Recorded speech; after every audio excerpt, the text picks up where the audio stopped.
मैं मनोज सक्सेना और फ्राम सक्सेना, कॉमर्स प्रवक्ता, GSM college of advance education वेवर के ऑनलाइन क्लासेज में आप सभी का हार्दिक स्वागत। जैसा कि बच्चों बीकॉम थर्ड ईयर में मैं आपको बता रहा था प्रबंधकीय लेखा विधि, मैनेजमेंट अकाउंटिंग, तो उसमें आज हम एक नया टॉपिक शुरू करने जा रहे हैं। वो हमारा चैप्टर का नाम है रेशियो एनालिसिस, अनुपात विश्लेषण। तो ये अनुपात विश्लेषण जो है वो वित्तीय विवरणों के विश्लेषण और निर्वचन का एक विशेष उपकरण है। यानी अनुपात विश्लेषण, ये जो तकनीकें हमारी हैं वित्तीय विचरणों के निर्वचन और विश्लेषण की, उन तकनीकों में सबसे अधिक महत्वपूर्ण, सबसे अधिक प्रभावशाली जो हमारा उपकरण है वो है रेशियो एनालिसिस, अनुपात विश्लेषण। सबसे पहले तो आइए हम लोग जानते हैं अनुपात है क्या, अनुपात का क्या आशय है, क्या अर्थ है, मीनिंग ऑफ रेशियो। अनुपात एक अंकगणितीय अभिव्यक्ति है। अंकगणित जब हम पढ़ते हैं अर्थमेटिक, तो उसमें अनुपात को पढ़ा करते हैं। तो ये अंकगणितीय अभिव्यक्ति है जो दो संबंधित और एक दूसरे पर आधारित मदों के मध्य संबंध को स्पष्ट करती है। परिभाषा के रूप में एक ही जात की दो मात्राओं, राशियों अथवा अंकों के बीच ऐसे संबंध को हम अनुपात कहते, जिससे स्पष्ट होता है कि उनमें एक दूसरे का कितने प्रतिशत, कितने गुना अथवा कौन सा भाग है। तो आप अनुपात समझ गए। अनुपात एक अंकगणितीय अभिव्यक्ति है और किन्हीं दो समान या एक ही जात की मदों, मात्राओं, राशियों के बीच संबंध स्थापित करता है। ये तो बात हो गई अनुपात का आशय। अब लेखांकन अनुपात का आशय। अभी तो आपने रेशियो, मीनिंग ऑफ रेशियो सुना। अब हम चर्चा करेंगे कि लेखांकन अनुपात क्या है, मीनिंग ऑफ अकाउंटिंग रेशियो। लेखांकन अनुपात से आशय लेखांकन समंकों पर आधारित अनुपातों से है। दूसरे शब्दों में लेखांकन चरों, अकाउंटिंग वेरिएबल्स के मध्य अंकगणितीय संबंध को हम लेखांकन अनुपात कहते हैं।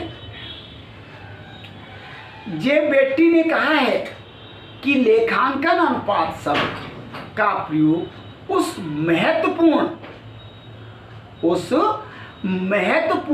संबंध के लिए किया जाता है जो चिट्ठा, लाभ हानि खाता, बजटरी नियंत्रण व्यवस्था या लेखांकन व्यवस्था की किसी भाग में दिए गए समंकों के मध्य पाया जाता। ये परिभाषा दी जे बेट्टी ने। अब हम आगे और चलते हैं। तो लेखांकन अनुपात का संबंध नियंत्रण व्यवस्था या लेखांकन व्यवस्था किन्हीं के किसी भाग में दिए गए समंकों में आपस में पाया जाता है। तो लेखांकन अनुपात का संबंध महत्वपूर्ण इसलिए कहा जाता है कि क्योंकि यह कारण और परिणाम पर आधारित होता या संबंधों के आधार पर विशिष्ट परिणाम निकालने में सहायता प्रदान करता। उदाहरण के लिए सकल लाभ अनुपात में आधारित होना, सकल लाभ परिणाम के आधार पर संबंध निकाले जाते हैं, या चालू संपत्ति और चालू दायित्वों के मध्य संबंध निकाले जाते हैं और इनके आधार पर कह सकते हैं कि चालू दायित्वों का भुगतान करने की दृष्टि से चालू संपत्तियों की स्थिति क्या है। तो लेखांकन अनुपात हमारा जो है वो लेखांकन समंकों पर आधारित अनुपातों से आशय लगाते। अनुपातों की अभिव्यक्ति के प्रकार, ये हमने समझ लिया कि अनुपात का आशय क्या है, लेखांकन अनुपात का आशय क्या है। अब अनुपातों की अभिव्यक्ति कितने प्रकार से हम कर सकते हैं, तो दो लेखांकन चरों के मध्य अकाउंटिंग वेरिएबल्स के बीच में संबंधों को हम तीन रूपों में बांट सकते हैं। तो पहला हमारा होता है साधारण अनुपात या शुद्ध अनुपात, दूसरा प्रतिशत, तीसरा दर या समय। तो सबसे पहले हमारा जो प्रकार है वो है साधारण या शुद्ध अनुपात। तो सिंपल रेशियो या प्योर रेशियो या नेट रेशियो, ठीक। इसमें दो संख्याओं अथवा दो मदों के मध्य संबंध को सीधे रूप में दिखाया जाता है, तो ये साधारण या शुद्ध अनुपात कहा जाता। इसमें एक संख्या को दूसरे से भाग देकर भागफल के रूप में दिखाया जाता। जैसे आपको उदाहरण दूं कि हमारी चल संपत्तियां हैं, चालू संपत्ति करेंट एसेट्स, वो मान लो 4 लाख रुपए की है, और चालू दायित्व करेंट लायबिलिटीज 2 लाख रुपए की है।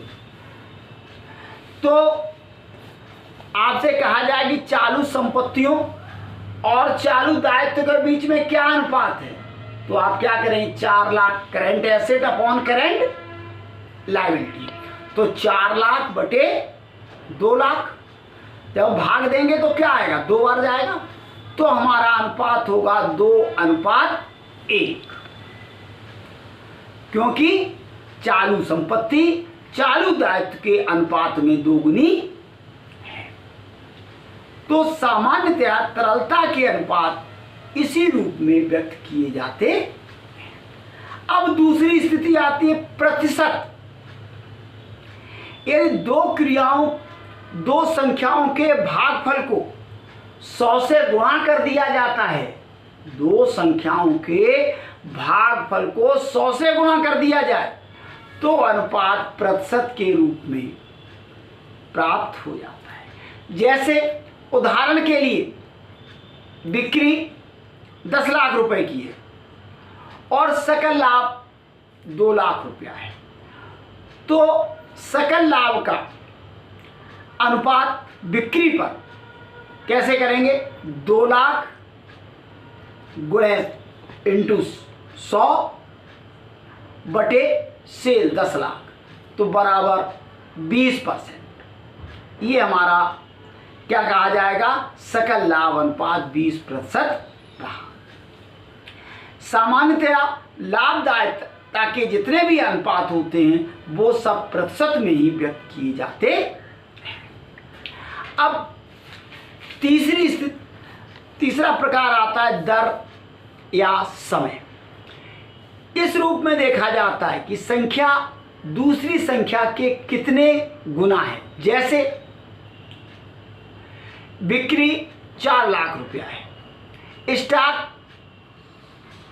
हमारा 50,000 रुपया है, तो ये कहा जाएगा कि 4 लाख बटे 80,000, तो हमारा कितना हो गया 8 पर 40, यानी 5 गुना। इंग्लिश में गुने को कहते हैं टाइम्स, यानी 5 टाइम्स। तो सामान्यतया आवर्त अनुपात या टर्नओवर रेशियो इसी समय या दर के रूप में निकाले जाते हैं। तो आज मैंने आपको अपने इस वीडियो में अनुपात विश्लेषण के बारे में बताया। अनुपात क्या है, लेखांकन अनुपात का क्या आशय है, अनुपातों की अभिव्यक्ति कितने प्रकार से कर सकते हैं। तो देखते रहिए हमारा अगला वीडियो। धन्यवाद।